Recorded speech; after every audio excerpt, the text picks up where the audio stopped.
Imaginez un lieu où le temps s'arrête, où le bruit du monde s'estompe dans le murmure du vent et le doux clapotis de la mer Égée. C'est le mont Athos, une péninsule s'étendant dans le bleu profond, un doigt de terre pointant vers les cieux.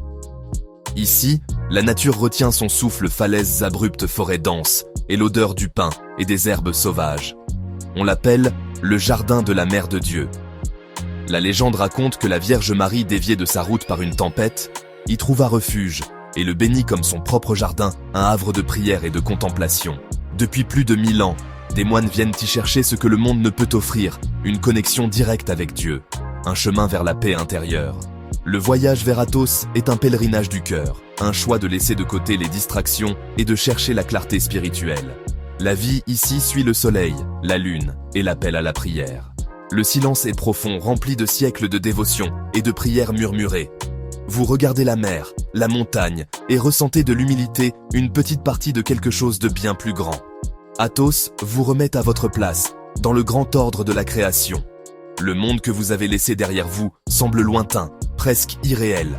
Ici, le rythme de la vie est différent, dicté par la nature et la prière. La paix est profonde, vous enveloppant dès votre arrivée.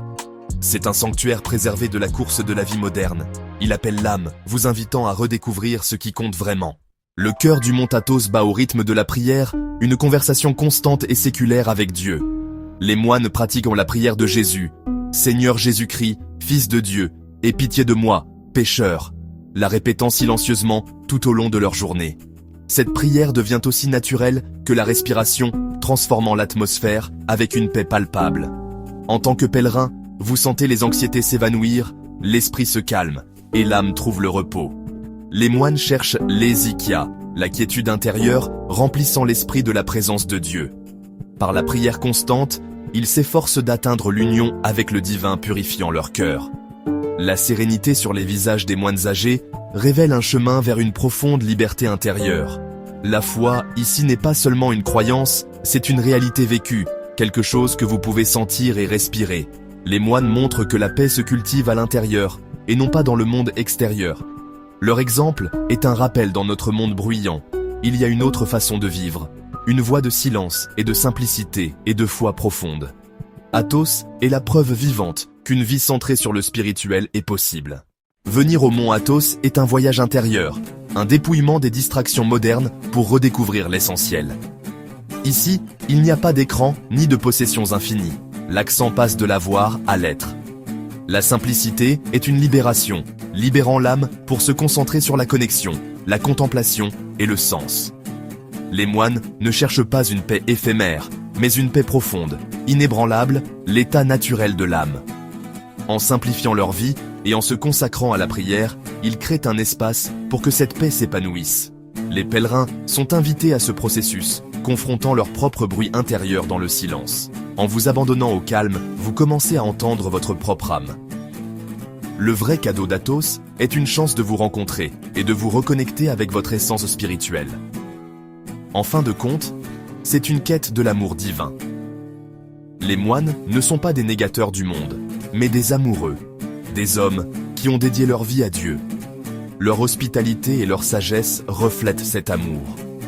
Vous quittez Athos avec plus que des souvenirs. Votre cœur est touché par quelque chose de sacré. C'est un voyage vers l'authenticité et le renouveau spirituel. L'histoire du mont Athos est gravée dans la pierre et écrite dans les cœurs depuis plus d'un millénaire. La vie monastique organisée a commencé au Xe siècle avec saint Athanase l'Atonite, qui a fondé le monastère de la Grande Lavra.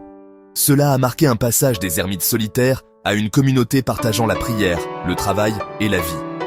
Le Typicon, ou règle monastique, a établi un cadre qui perdure aujourd'hui. Au fil des siècles, Athos est devenu un phare de la spiritualité orthodoxe, attirant des moines du monde entier. Il a prospéré en tant que centre d'apprentissage, d'art et de théologie. La Sainte Montagne est devenue une république spirituelle autonome. Cette histoire est une présence vivante, vous la sentez dans les anciennes cours et les murs de pierre. L'air est imprégné des prières de générations. Athos vous rappelle, vous faites partie d'une lignée spirituelle qui remonte à 1000 ans. Choisir la vie monastique à Athos est un acte radical. Renoncer à l'ambition, à la richesse et même à son ancienne identité. Les moines prononcent des vœux de pauvreté, de chasteté et d'obéissance, cherchant la libération par le détachement du monde. La vie est régie par des règles strictes, y compris l'Avaton, qui interdit les femmes pour préserver la péninsule comme le jardin de la Mère de Dieu. La devise monastique est simple, prier et travailler. La prière remplit la journée, mais le travail, jardinage, cuisine, accueil des pèlerins, est également sacré. Chaque moine sert la communauté, non pour un gain personnel, mais avec humilité. Cette vie disciplinée est un terrain d'entraînement spirituel, une bataille quotidienne contre l'orgueil et le désespoir. Les luttes des moines sont réelles, mais leur joie tranquille et leur sens du but le sont aussi. Ce sont des athlètes de l'esprit, s'efforçant d'atteindre l'union avec Dieu. Leur dévouement est humble, un spectacle puissant pour tout visiteur. La structure et le sacrifice créent un environnement propice à la croissance spirituelle. Athos est un témoignage vivant de la puissance de la foi et de la discipline. À Athos, les icônes ne sont pas de simples œuvres d'art, elles sont des fenêtres sur le ciel, des points de rencontre avec le divin. Les monastères abritent des icônes anciennes et miraculeuses, chacune avec des histoires de grâce et d'intervention. Les pèlerins et les moines vénèrent ces icônes, croyant que la présence de Dieu est active à travers elles. La Panagia, Porta Aetissa, Action Estine et Panagia, Gorgue Picus ne sont que quelques icônes entourées de récits de miracles. Ces histoires ne sont pas des légendes lointaines, mais des réalités vivantes pour la communauté. Les icônes sont des sources de réconfort, de guérison et d'espoir. La présence de la grâce est ressentie, pas seulement crue. Athos est un lieu où la foi devient expérience. Le voile entre les mondes semble mince. Les moines parlent de rencontres avec des saints et la Vierge Marie, de voir la lumière divine dans la prière. Pour les pèlerins, cette atmosphère peut changer une vie, éveillant un sens du sacré. Athos nous rappelle la foi, lorsqu'elle est vécue pleinement, peut déplacer des montagnes et rendre les miracles réels. Ici, le ciel semble proche, tangible, présent et vivant.